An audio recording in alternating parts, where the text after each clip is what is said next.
Thank you, Coach. For Grant, it's not going to be the first.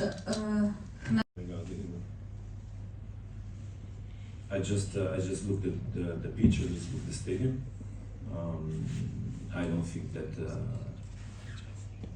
the ambience that we're gonna face here will be different from the ones that usually we face when we play in northern African countries like Egypt, Morocco, Algeria, or Tunisia.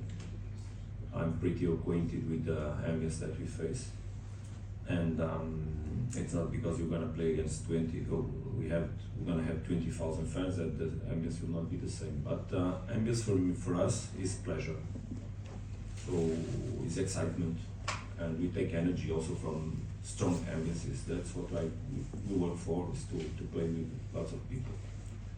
So we will for sure profit from that, and we don't take hostility or support from the other teams as something negative. We accept it, and we play our football. The question is that sometimes teams lose themselves on the emotions when they feel that our opponent supporters that can encourage the other team. Ourselves, we deal quite well with that. We have experienced players. It's normal, and it's excitement because it's wonderful to have football, a lot of people watching, and strong ambience.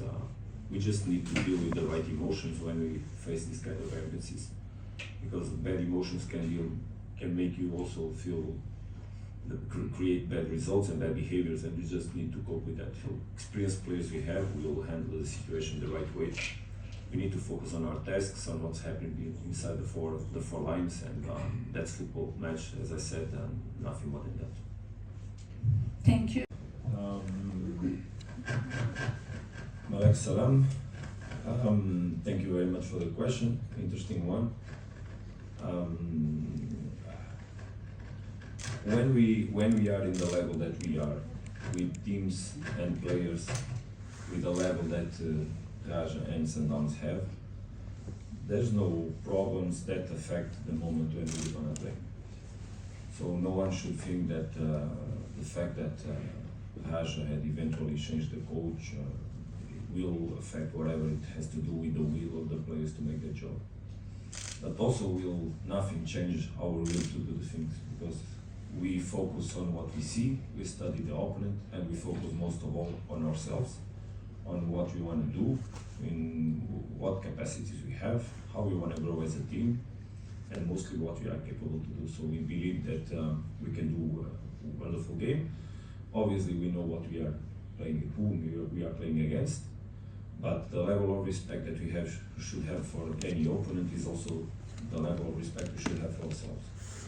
And that's how we approach the Champions League games, that's how we approach any game that we play, on the responsibility we have by the jersey that we wear. And as we heard from Grant, we don't face history, we face a fact. It's a match, 11 against 11, and our preparation is to take us to the limit so that we can win the match.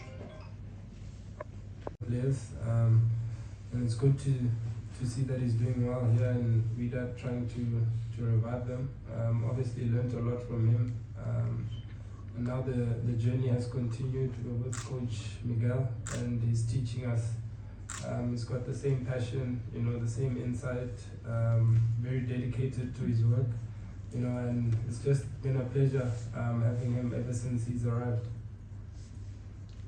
Thank you. Very obviously honored by having the chance to hear speaking Portuguese, my native language, but I have to go through the rules and answer in English.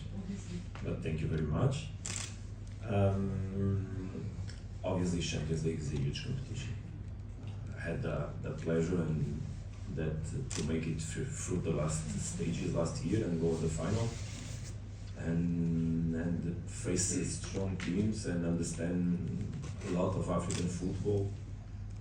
And people in Europe, I confess to you, they don't know exactly the level that we have over here also.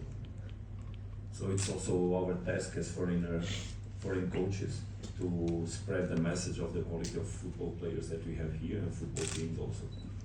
And the effort that everybody is doing, and this year in Morocco is clear. It's easy to see when you walk through the cities how the country is developing in order to support also the development of football.